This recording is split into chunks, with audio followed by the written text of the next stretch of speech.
What is going on, you guys? Welcome back to the channel. We are switching it up just a little bit today, and I say that because I'm actually going to be working on my 1994 Ford Explorer. It is messy.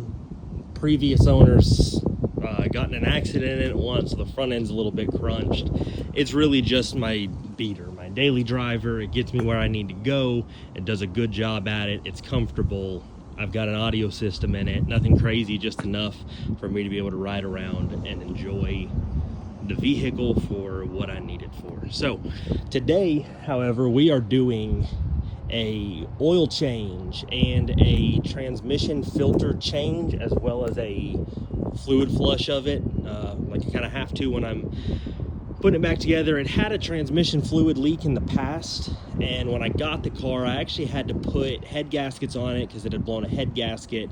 I had to fix a transmission leak and just replace a couple other sensors, gaskets, things like that. But I finally got that stuff all done. I put new suspension on it because it was really floaty, and it's been fine for quite a while. Everything works, it's been comfortable. However, I am actually going next weekend to pick up a new vehicle, and because of that, I need to be able to use this thing to trailer at home because it's 7 hours away. So because of that, I am just trying to get taking care of the things that I want to look over and do preventatively prior to the trip. Since I had a transmission fluid leak, the previous owner kind of put a couple different kinds of fluid in it, different brands. It sticks just a little bit, shifting between first and second to third.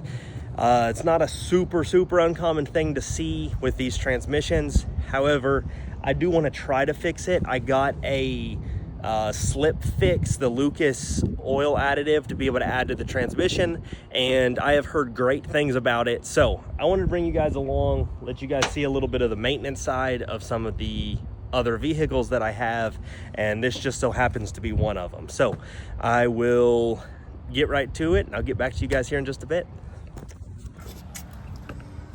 So you guys, it's gonna be a little bit difficult to see, but we are up underneath the car right now. I just got the transmission pan off. So this is the internals of the transmission. I pulled this old filter out. This filter, it's pretty difficult to see up inside of there, but it's definitely pretty dirty. I've got coming up on 200,000 miles on the car. So I have got this nice new one right here. We're about to put back in. Probably not really gonna be able to show too much of that too well, but I will get you guys updated as soon as we get this stuff put back together again. We are back on the top side of the engine now. So I went ahead and torqued down the transmission pan. I also went ahead after that and drained all of the oil out of the engine, replaced the filter, and put the drain plug back in with a new gasket. So everything is put back together now, and it is ready to start refilling.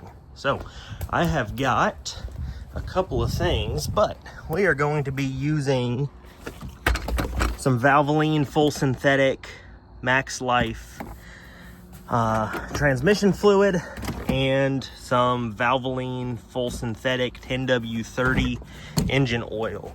The factory oil spec is actually 530 for this. However, I usually end up, especially during the summer, running a little bit thicker oil in all of my cars.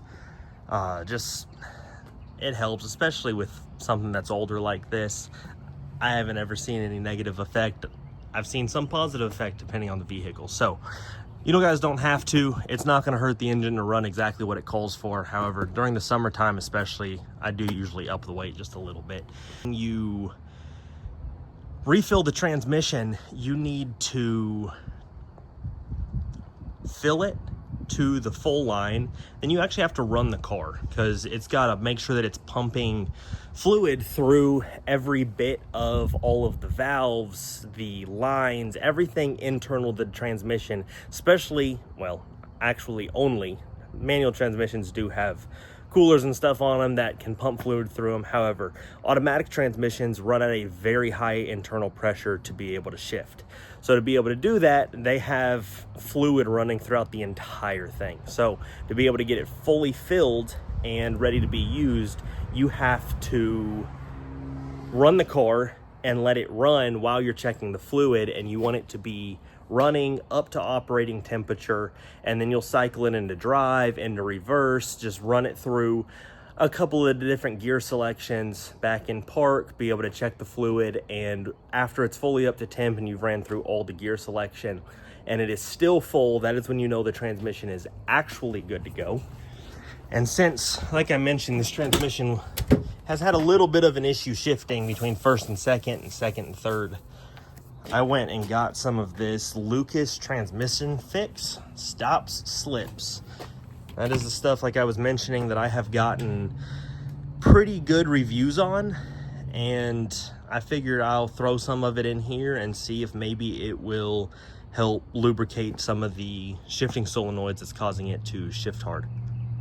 We are finished up for the day, so I got all of that stuff taken care of. The oil is refilled in the engine. It is the correct level. The transmission is refilled. I just drove it up and down the strip right here by my shop, and it definitely feels better. I don't want to say that it's completely fixed with the shifting, but it's also a fresh quart of fluid that I just put in there. It said it should start to see an improvement immediately, and I definitely feel like I did. It shifts at a high RPM, but it didn't shift quite as hard. It used to lurch pretty hard and kind of throw you forward in the seat when it was shifting first to second gear. So I'll let that kind of work out a little bit. I may give you guys an in-car clip of driving this just so you guys can see what exactly I'm talking about, of where it's shifting and what it's doing. But other than that, this is my 1994 Ford Explorer. Thank you guys for watching the video today. If you liked it, give it a big thumbs up, and don't forget to subscribe to the channel to see more that may be going on with this. Like I said, I'm getting this done because there is a new vehicle coming. It is going to be an awesome thing to be able to see. You guys are going to be stoked on it, I hope. But if you're not, either way, I'm going to be. So stick around to see my other car that I've already got, as well as the new car that I have coming to the channel. Thank you guys for watching today. Bye.